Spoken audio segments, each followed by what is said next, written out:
Hello everyone, good evening. Welcome to CSC matrix. I hope you are good. तो आज हम PYQ analysis के बारे में बात करेंगे और 2025 के कुछ पैटर्न्स देखेंगे और हम सीखेंगे कि जब आप पीवाईक्यू एनालिसिस करते हैं तो किन बातों का आपको ध्यान रखना है। जो मैं चीज़ें करवाता हूँ वो भी आपको ध्यान रखनी है, और जो आप खुद से पीवाईक्यू एनालिसिस कर रहे हो whenever you are studying, तो आप उन चीज़ों को ज़रूर से ज़रूर नोटिस करो। और बहुत इंपॉर्टेंट है कि उन चीज़ों को अच्छे से ब्रेनस्टॉर्म करो और बार बार इतना करो कि वो चीज़ें आपके अंदर इंटरनलाइज हो जाएं। It is very very important. तो छोटी छोटी चीज़ें उनको हम देखेंगे। टेलीग्राम आप ज़रूर से ज़रूर ज्वाइन कर लो, क्योंकि चीज़ें अभी सारी एक्टिव हो गई हैं और वहीं पे सब कुछ अपडेट होता है। कुछ फ्री मटेरियल्स हैं, आप यहाँ से जाके देख सकते हो। बाकी चीज़ें आप यहाँ पे गो थ्रू कर सकते हो, लिंक डिस्क्रिप्शन में है।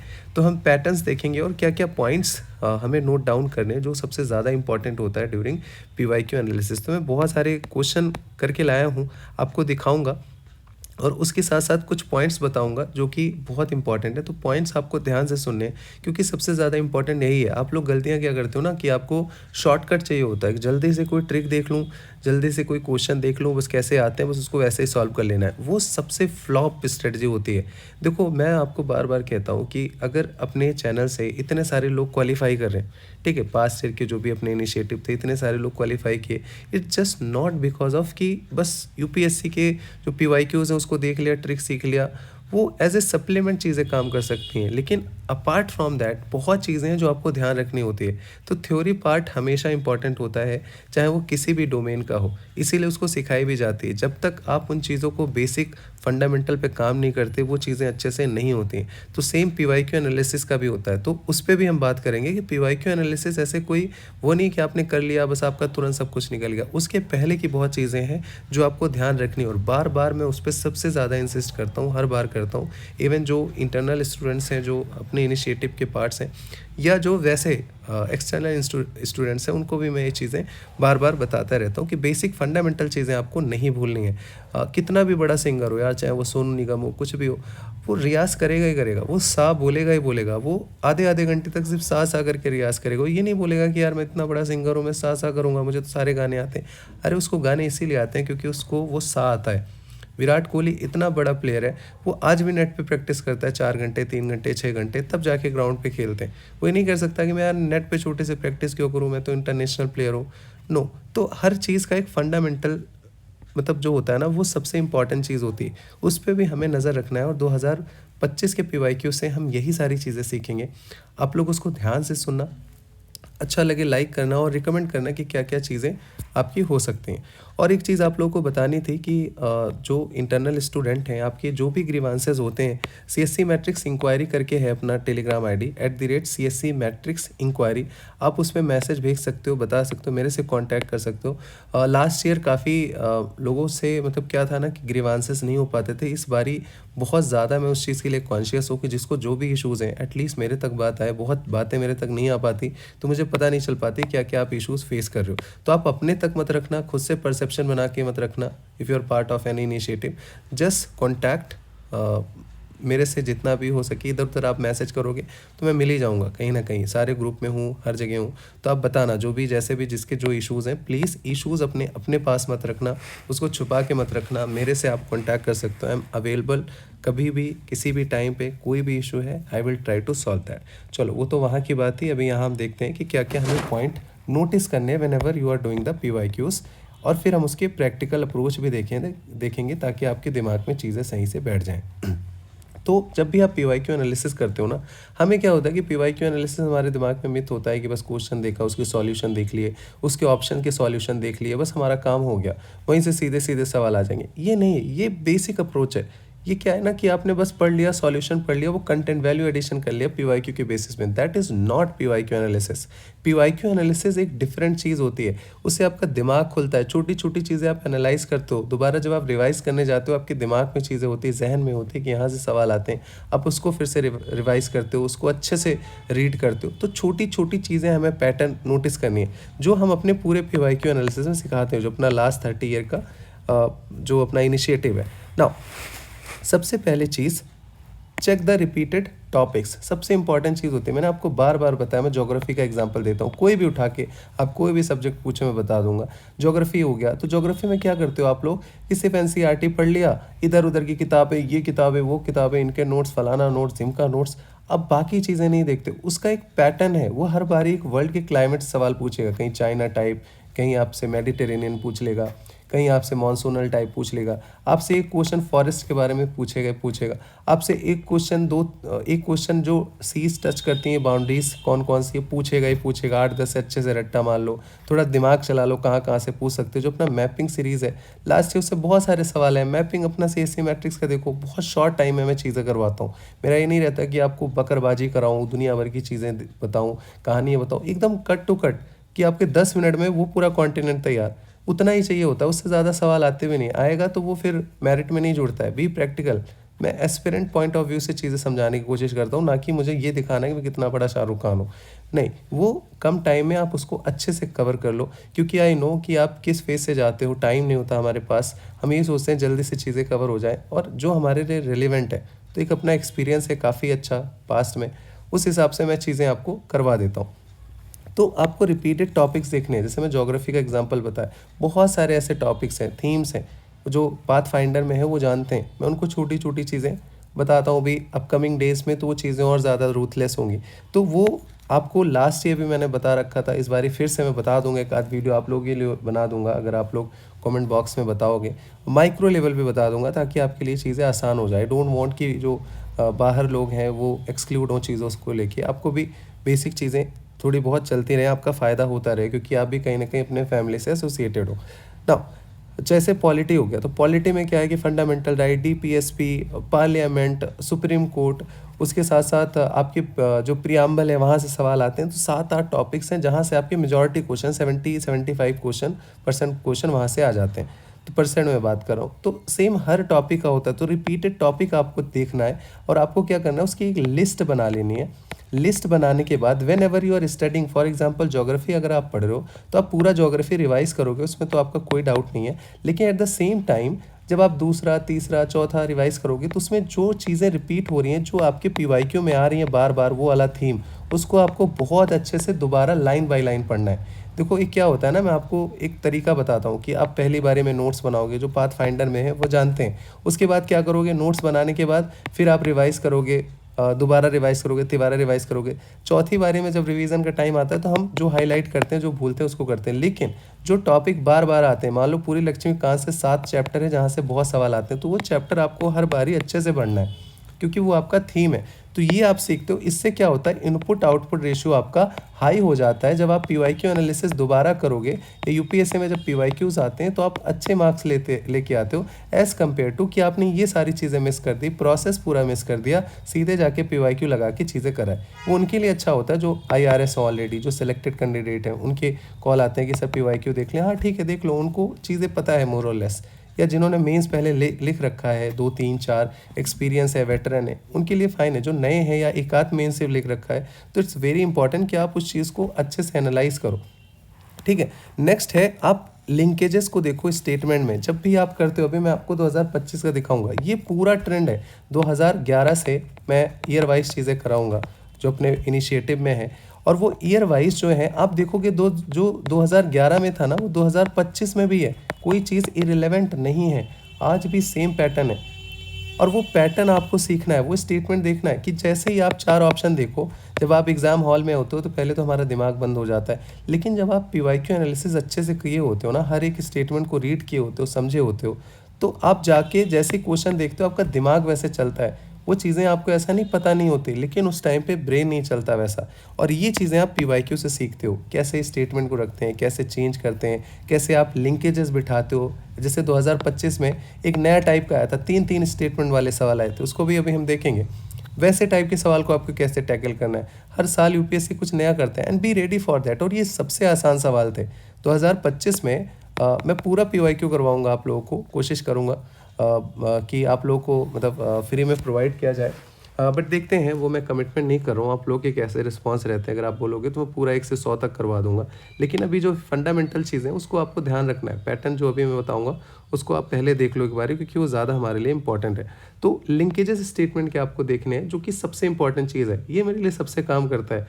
अगर आपने मेरा पीवाईक्यू किया होगा पहले भी पास्ट ईयर में, तो आपने देखा होगा कि मैं इन चीज़ों पे ज़्यादा इस पे फ़ोकस करता हूँ और ये सबसे ज़्यादा मार्क्स दिलाता है हमें। ये ऐसी चीज़ है कि जो लोग मिस कर देते हैं, जो बहुत लोग ध्यान नहीं देते, लेकिन यहीं से आपके सबसे ज़्यादा सवाल बनते हैं। हम क्या ट्रिक ट्रुक में चले जाते हैं, ओनली ये वो फलाना ढिमका। लेकिन ये जो लिंकेजेस वाला स्टेटमेंट है ना, ये सबसे सेफ होता है और ये आपको अच्छे मार्क्स देके जाता है। ये बस रीज़निंग वाला सवाल है कि आप रीज़निंग लगाते हो दिमाग में कि ये सही हो जाएगा तो कैसे ये होगा, ये होगा। थोड़ा बहुत ऊपर नीचे करके अगर आपको मेथड्स पता है, आप आराम से अच्छे मार्क्स लेके आते हो।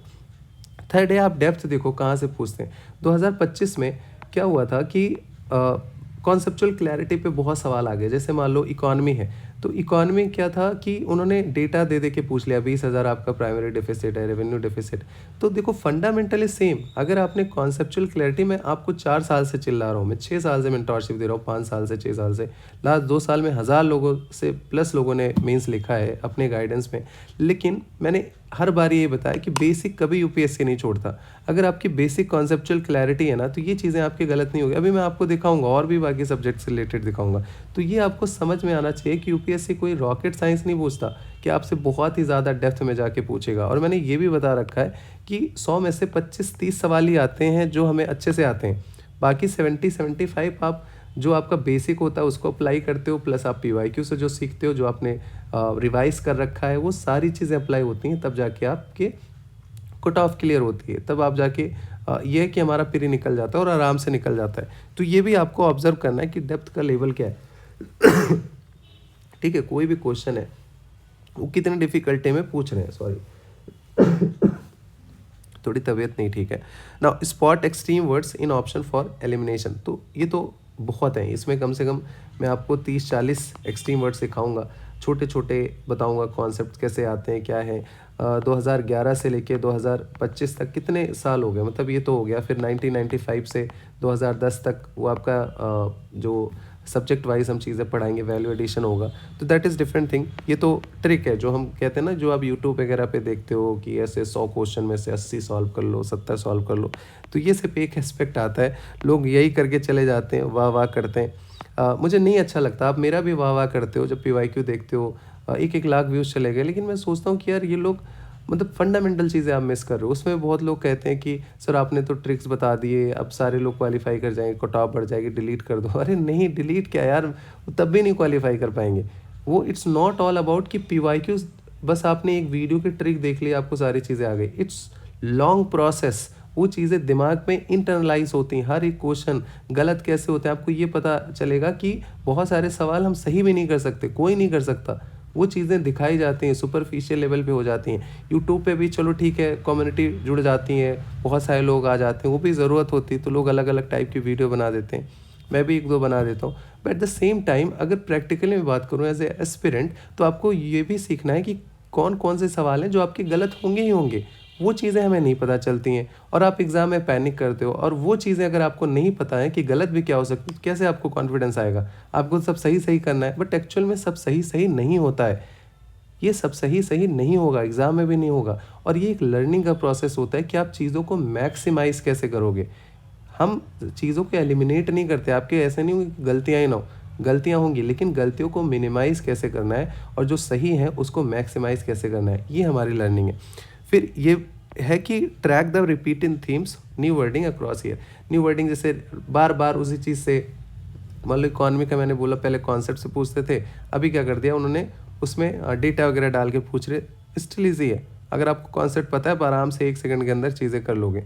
नए नए टाइप के स्टेटमेंट पूछ लेते हैं। रिपीटेड थीम्स क्या है, मतलब 100 थीम्स है जहाँ से 40-50 सवाल आ ही जाते हैं, वो आप अच्छे से कर लो सारे सब्जेक्ट के मिला के। ठीक है, फिर आप सोर्स देखो क्या है। सोर्स बहुत इंपॉर्टेंट चीज़ है। जैसे क्या होता है ना कि मार्केट में जैसे जो वारन वगैरह में रह रहे हैं, इतनी बुक्स आपको मिलेंगी, इतनी बढ़िया बढ़िया सजा धजा के पूरा एकदम पिक्चर लगा के कार्टून बन के नया नया इनोवेशन, आप सब कुछ आपको पढ़ने का मन करेगा। बट एक्चुअल में क्या वो वर्थ इट है? आपको एग्ज़ाम क्वालिफ़ाई करना है, ठीक है? आप इन सब चीज़ों में मत जाया करो। एक दिन के लिए अच्छा लगता है लेके जाओगे, तीसरे दिन पढ़ोगे नहीं। आपने फ़ील किया होगा। तो इट्स वेरी इंपॉर्टेंट कि हम अपनी बेसिक चीज़ें करें। मैं बार-बार कहता हूँ कि बेसिक सबसे इम्पोर्टेंट चीज़ होती है। जो अपना पाथफाइंडर के मेंटरशिप प्रोग्राम है, मैं इसीलिए दिसंबर में क्यों शुरू करता हूँ? लोग भीड़ शुरू हो जाती है मार्च से, फरवरी मार्च से भीड़ शुरू हो जाएगी, लेकिन यही एज का टाइम होता है। वो एकदम से उनका दिमाग, उनका जो ब्रेन है, सब कुछ सही दिशा में हो जाता है और जब पीवाईक्यू लगाएंगे तो चीज़ों से ज़्यादा रिलेट करेंगे और अल्टीमेटली क्वालिफाई करते हैं। इसीलिए सबसे ज़्यादा सक्सेस रेट होता है, क्योंकि it's not all about PYQ, it's all about कि आपका थिंकिंग कैसा है, आपका तरीका कैसा है, आप किस अप्रोच, किस माइंडसेट से पढ़ाई कर रहे हो, कैसे आपने नोट्स बनाए, कैसे आपने मॉक टेस्ट के नोट्स बनाए, कैसे आपने लगाए, कैसे एनालाइज़ किया। हर एक स्टेप जुड़ता है आपके प्रीलिम्स क्वालिफिकेशन में। ये चीज़ें बहुत इंपॉर्टेंट होती है। इसीलिए मैंने लास्ट वीडियो में बताया था कि जो लोग पीवाईक्यू में एनरोल कर लेते हैं और पाथफाइंडर छोड़ देते हैं, मैं समझ नहीं पाता भाई। वो आप कभी भी करो पाथफाइंडर, आप जनवरी, फरवरी, मार्च में करोगे, वो गाइडेंस आपको कहीं न कहीं ढालेगी ही ढालेगी। अगर कोई मेरे से बोले पीवाईक्यू में और मेंटोरशिप में क्या इंपॉर्टेंट है, मैं बोलूँगा मेंटोरशिप ज़्यादा इंपॉर्टेंट है। उसमें तो पीवाईक्यू आपका रहेगा ही रहेगा, बट मेंटोरशिप से बाकी चीज़ें समझ में आती है। आप इतने इन्फेक्टेड हो जाते हो ना माइंड से, इतना कन्फ्यूज़्ड हो जाते हो कि आपको समझ में नहीं आता एक्चुअल में करे क्या। कोई ये बताएगा, कोई वो बताएगा, कोई ऐसे करेगा, कोई वैसे करेगा। ये कर लिया, यहाँ नहीं हुआ, किसी ने ऐसे बता दिया, वैसे बता दिया। वो आपको ज़्यादा डैमेज करता है। आप कितना भी पढ़ लो, क्या भी चीज़ें कर लो, लेकिन mindset is very very important. बहुत सारे जो अभी यहाँ पे सुन रहे हो, आप में से ऐसे ऐसे लोग भी होंगे कि अगर मैं आपको आज सही माइंडसेट दे दूं तो आप इतने ही नॉलेज से आप कल अगर यूपीएससी एग्ज़ाम करा ले, आप क्वालिफाई कर जाओगे। ट्रस्ट मी, ऐसा कुछ नहीं है कि जो क्वालिफाई कर रहे हैं वो बहुत बड़े ऐसे अक्षय कुमार हैं, मतलब उनसे बेहतर कोई नहीं है। ऐसा कुछ नहीं है। You are better than them, to be honest. मैं कर सकता हूँ तो आप आराम से कर सकते हो। ऐसे कुछ अलग से रॉकेट साइंस नहीं, it's all about mindset. Positive mindset, सही तरीके से अप्रोच रखना। ऐसा नहीं विराट कोहली से बढ़िया कोई प्लेयर नहीं है, लेकिन विराट कोहली ही क्यों जिताता है? माइंडसेट। पाकिस्तान वाला मैच याद है ना, जो इंडिया हार रही थी T20, जो वर्ल्ड कप था। कैसे विराट कोहली ने जीता है? माइंडसेट से। बहुत अच्छे अच्छे प्लेयर है, केएल राहुल बहुत अच्छा प्लेयर, रोहित शर्मा बहुत अच्छे प्लेयर हैं, लेकिन देखो वही खड़े रहते हैं। विराट कोहली, माइंडसेट। तो वो चीज़ें मैं आपको बता रहा हूँ कि इस पे आपको ध्यान देना है। नेक्स्ट, आप ऑप्शन कैसे डिज़ाइन होते हैं, यूपीएससी कैसे ट्रैप रखती, ये चीज़ें भी आप पीवाईक्यू में देखो।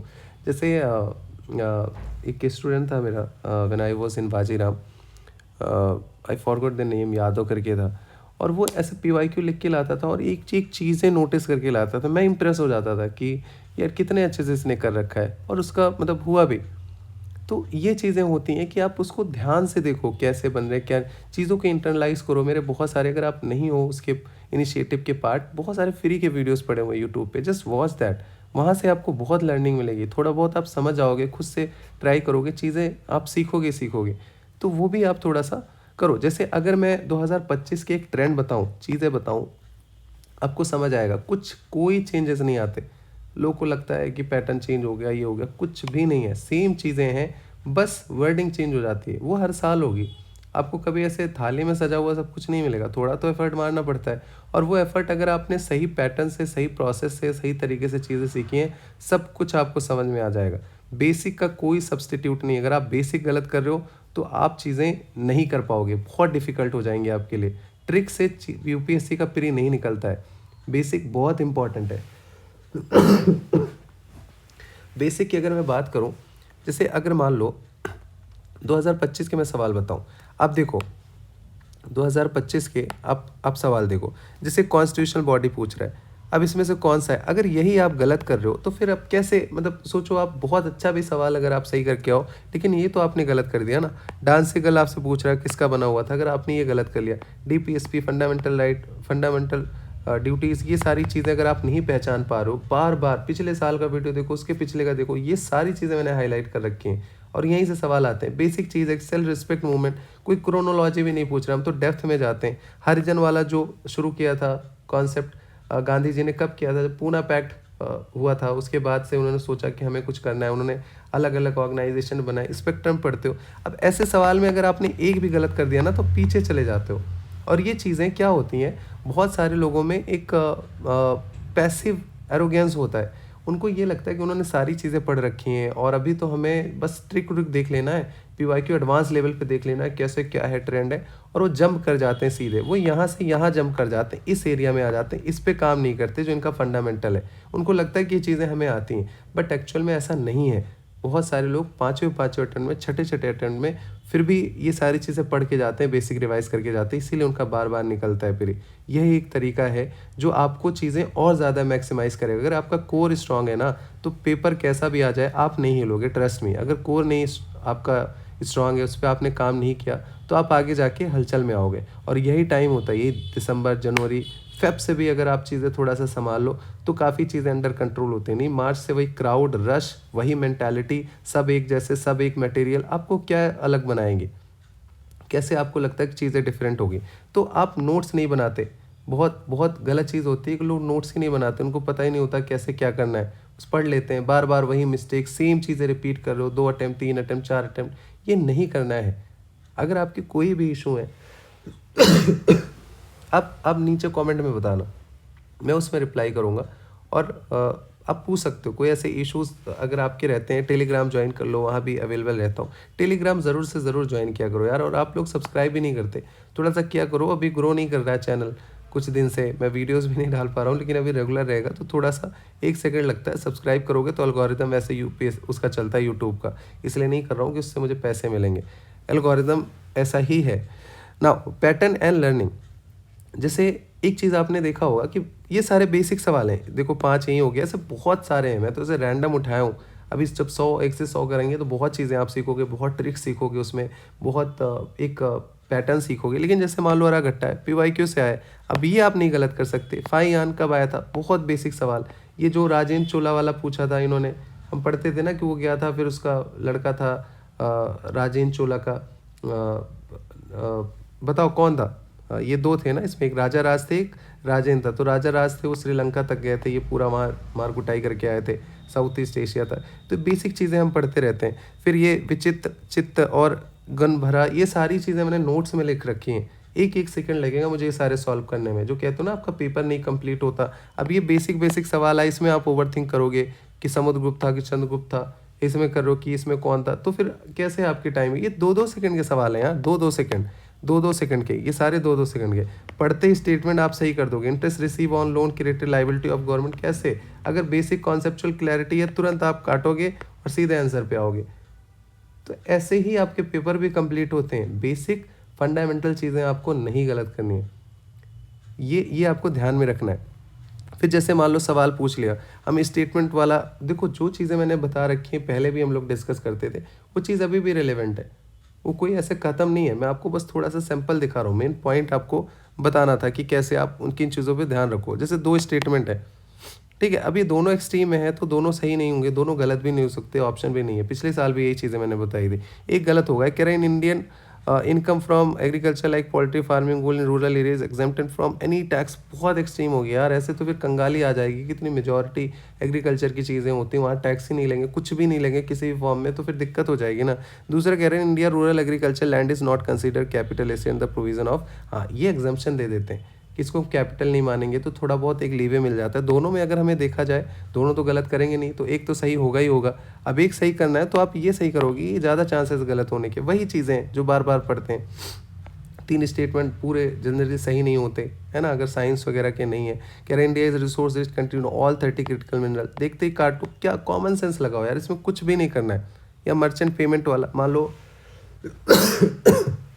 करंट के सवाल आते हैं, तो जब करंट के सवाल आते हैं, अब पैटर्न देखो, वो ऐसे अलग से आपको नहीं आएगा, सीधे पूछ लिया कुछ, वैसे आपको समझना है। जैसे ये चीज़ें मैंने प्रिडिक्ट करी थी पिछली बारी कि ऐसे सवाल बनेंगे कि कहाँ कहाँ पे यूपीआई चलता है, देखो आ गया सीधे, वो लिखा भी रहता है, विजन PT365, कुछ भी पढ़ोगे आपका आ जाएगा। कॉन्सेप्ट वाले, अगर आपको कॉन्सेप्ट पता है, आप आराम से सवाल करोगे, वही बेसिक फंडामेंटल चीज़ उन्होंने पूछ रखी है। फिर अगेन सेम चीज़, there is no regulatory body either to warn the small investor, मतलब देखते ही काट लो, मतलब इतना मत सोचो कि है नहीं है। कुछ चीज़ें ऐसी होती है ना कि एकदम मतलब एक्सट्रीम हो जाती हैं, वो अगर गलत भी हो जाए ना तो आपको गिल्ट नहीं करना है, एक आध हो जाए हो जाने दो, उसकी वजह से हमें अपनी चीज़ें नहीं बदलनी। यही तो PYQ में सीखते हैं ना, यही तो आपको चीज़ें इंटरनलाइज करनी होती हैं कि आपको देखते ही काटना है। ऐसे बहुत सारे सवाल हैं जिनको मैं सब नहीं डिस्कस कर सकती, जैसे अल्टरनेटिव पावर ट्रेन व्हीकल क्या हो सकता है, फ्यूल बैटरी हो सकता है, हाइड्रोजन फ्यूल सेल हाइब्रिड, ठीक है, इसमें तीनों हो सकते हैं। मुझे क्या पता, मतलब होंगे तो तीनों होंगे, अगर ये है तो इसमें क्या दिक्कत है, इसके कोई बड़े बड़े दांत है क्या, इसमें क्यों नहीं होंगे। तो ये आपको तीनों के साथ जाना है, नहीं जाना तो किसी के साथ मत जाओ। लेकिन अगर ये अल्टरनेटिव एक भी आपको लग रहा है तो तीन हो जाएगा। सोचना ही नहीं है, हम कौन से यहाँ साइंटिस्ट थोड़ी ना बैठे हुए हैं। आप पूछ रहे कंटेंट प्लास्टिक, अब क्या हम वहाँ काम करते हैं क्या फैक्ट्री में कि सिगरेट में डिबिया में होगा, कार के टायर में नहीं होगा, इसमें होगा उसमें नहीं होगा। आई डोंट नो किस में होगा किस में नहीं होगा। आई नो वन थिंग कि मुझे ये चीज़ें पता है कि किसी को पता नहीं होती, ठीक है। अगर सिगरेट है तो पॉसिबिलिटी जैसे सिगरेट में कुछ भी, कैसे प्लास्टिक, कितने टाइप के भी प्लास्टिक भी कितने टाइप के होते हैं, कौन से प्लास्टिक, सब्जेक्टिव चीज़ है ना ये। तो मैं ऑल थ्री के साथ जाऊँगा। मैंने आपको ये चीज़ें बताई थी। हो सकता है यूपीएससी दिमाग लगाए किसी को गलत कर दे, आर्बिट्ररी चीज़ें, तो कट ऑफ नीचे चलाएगा, उसमें भी आपका इशू नहीं है। उसमें वो चीज़ें नहीं, अभी ये कोई पढ़ता नहीं है अनटिल अनलेस कोई काम ना कर रहा हो वहाँ पे, कोई मालिक हो फैक्ट्री का, सारी चीज़ें उसको पता है, ठीक है। अगेन वही same pattern, no virus no virus no virus, तो ये चीज़ें भी आपको ध्यान रखनी है। फिर unmanned aerial vehicle consider the following statement, all type of UV can do. अब देखो यहाँ पॉसिबिलिटी ऑल टाइप है, लेकिन यहाँ कॉमन सेंस सुप्रीम है। All type of UAV can do vertical landing. अब यार पता नहीं, इतने सारे हैं, अब मैं कोई जो एक्चुअल में साइंटिस्ट होगा उसको भी चीज़ें नहीं पता होगा, बट एक्सट्रीम है, अगर एक भी नहीं कर पा रहा होगा तो गलत हो जाएगा। Can do automatic hovering, can only with source of power supply. अब ये चीज़ें आपको देखनी है, मुझे जाना है, मैं सब गलत करूँगा। Artificial of way causing rainfall, PYQs 19 के रिपीट हुए हैं। फिर ये गगन वाला, तो ये चीज़ें आपको ध्यान रखनी है। जैसे कह रहा है कि it will provide benefit only in aviation but not in other model. अब ये देखते ही काटो आप इसको, ठीक है। तो सेम पैटर्न है, कुछ अलग चीज़ें नहीं है। जब हम पूरा ओवरऑल करेंगे, जैसे एक नया आया था, अब ये मैं आपको समझा देता हूँ क्योंकि ये थोड़ा सा इंपॉर्टेंट है। अब ये सबसे आसान है, ईजिएस्ट क्वेश्चन होते हैं इस पैटर्न के, और ये जो पकड़ लिया होगा ना, वो 6-7 सवाल पूछे थे, सबके सब सही करेगा। इसको जब हम अभी 2025 के PYQs करेंगे, जब डिटेल में करेंगे तो सारी चीज़ें हम डिटेल में डिस्कस करेंगे। लेकिन जैसे पूछ रहा है सवाल कि कह रहा है consider following statement, scientific study suggest that a shift take place in earth rotation and axis, ठीक है। सजेस्ट किया है, वर्ड देखो सजेस्ट, तो सजेस्ट हो सकता है, ठीक है, शिफ्ट होता भी है, थोड़ा बहुत हमें आइडिया है, okay it's fine. Solar flare and associated coronal mass ejection bombardment the earth outermost in atmosphere with tremendous amount of energy, ठीक है, ये भी आपको सही लग रहा है। as the earth's polar ice melt the water tend to move towards the equator, ये भी स्टेटमेंट सही है कि वो आपने अब वेलिंग वाला पढ़ा है ना, वो ग्लोबल कन्वेयर बेल्ट, वो कैसे वहाँ पे सिंक करता है, ब्राइन रिजेक्शन होता है, सलाइन वाटर होते हैं, वो डेंस मतलब रहते हैं, नीचे सिंक कर जाते हैं, फिर वो इक्वेटर के पास निकलते हैं। ये भी आपका स्टेटमेंट सही है। अब देखो हमें इसको अरेंज कैसे करना है, ये सबसे ज़्यादा इंपॉर्टेंट है। Both statement 2 and 3 are correct, ठीक है, and both of them explain statement 1। अब क्या एक्सप्लेन, मतलब ये स्टेटमेंट 1 को एक्सप्लेन करता है, जैसे कि मान लो scientific study suggest that a shift is taking place in the earth rotation and axis. अभी स्टेटमेंट, अब इसको एक्सप्लेन कैसे कर रहा है कि solar because solar flares and associated coronal mass ejection bombardment the earth outermost atmosphere with tremendous amount of energy. क्या ये इसका एक्सप्लेन कर रहा है? आपको कमेंट बॉक्स में ये वाला बताना है। नाउ नेक्स्ट कह रहा है, the earth polar ice melt the water tend to move towards the equator. क्या ये इसको एक्सप्लेन कर रहा है? कोई इसमें सेंस बन रहा है डायरेक्टली इसका वाटर का और इससे?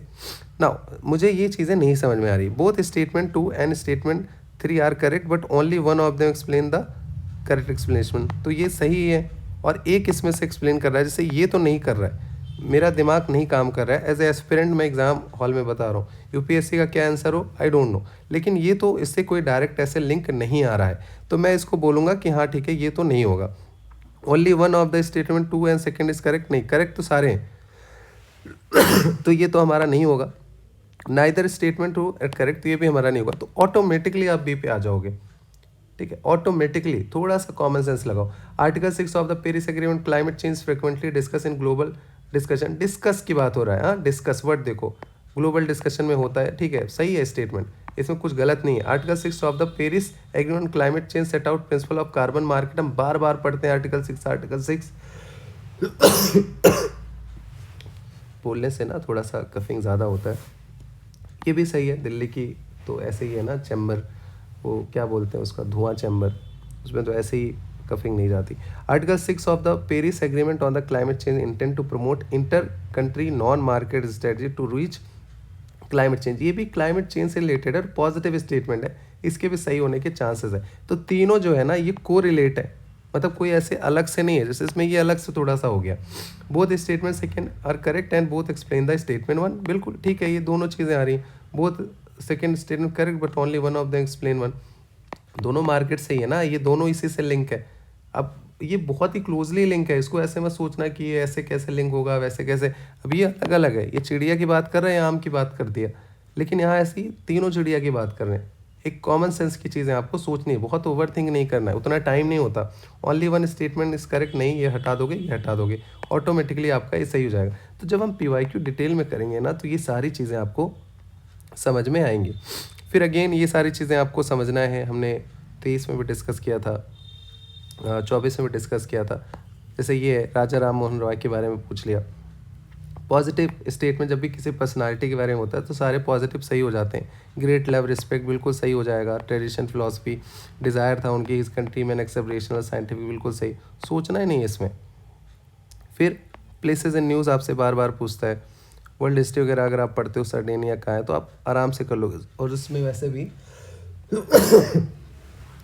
डी ऑप्शन आपके ज़्यादा सही होते हैं। आप जाके प्लेसेस इन न्यूज़ देखो तो जनरली जो डी ऑप्शन वाले रहते हैं ना, नन ज़्यादा सही है, और ये पैटर्न 2-3 साल से रिपीट हो रहा है, मैंने देखा हुआ है, तो थोड़ा सा इस पे ध्यान रखना। बट नो वरी, हम डिटेल में इसके बारे में डिस्कस करेंगे, कुछ पॉइंट्स से मैंने हाईलाइट करा दिए। टेलीग्राम ज़रूर से ज्वाइन करो, कमेंट करना, लाइक करो और कमेंट करके बताओ कि चीज़ें आपको किस पे क्या क्या वीडियोस बनवाने हैं, और आप बताओ कि क्या क्या प्रॉब्लम्स आप फेस करते हो PYQs के टाइम पे, और जो क्वेश्चन मैंने पूछा है उसके आपको जवाब देने, एक जो छोड़ा है मैंने। चौथी चीज़ ये है कि अगर आप पार्ट हो किसी भी इनिशिएटिव का, अगर आप इनसाइड वाले स्टूडेंट हो, if you are facing any kind of issues, just let me know, I am again repeating again and again, कि आप वो चीज़ें मिस ना हो जाएं, कि आप परसेप्शन बना के रखो कि सुन नहीं रहे या नहीं हो रहा। जैसे लास्ट ईयर थोड़ा सा एक एक्सपीरियंस, क्योंकि बहुत सारे लोग हो गए थे, बहुत सारे लोगों ने एनरोल कर दिया था, तो इट वाज़ वेरी डिफ़िकल्ट, और कुछ चीज़ें मिस हो गई, उसको मैंने एक्सेप्ट भी किया कि मैं कई लोगों से बात नहीं कर पाया, बट ये इस बार ही नहीं होगा। तो आप प्लीज़ जो पार्ट है उसके मेरे तक रीच आउट करिए if you are facing any kind of issues, and will help you, don't worry. चलो, टेक केयर एवरीवन, और अच्छे से पढ़ाई करो, बाकी अच्छा लगे तो बताना। और हम अपकमिंग सेशंस बहुत अलग अलग तरीके के लाएंगे, एक मैंने लिस्ट बना रखी है, जो भी आपके इश्यूज़ है, नोट्स के मैं आपको दिखाऊंगा, मॉक टेस्ट का मैं बताऊंगा कैसे क्या करना है, और हर वीडियो को अच्छे से सुनना है, देखना है, और अगर अच्छा लगे तो लाइक करना है। चलो, टेक केयर, बाय।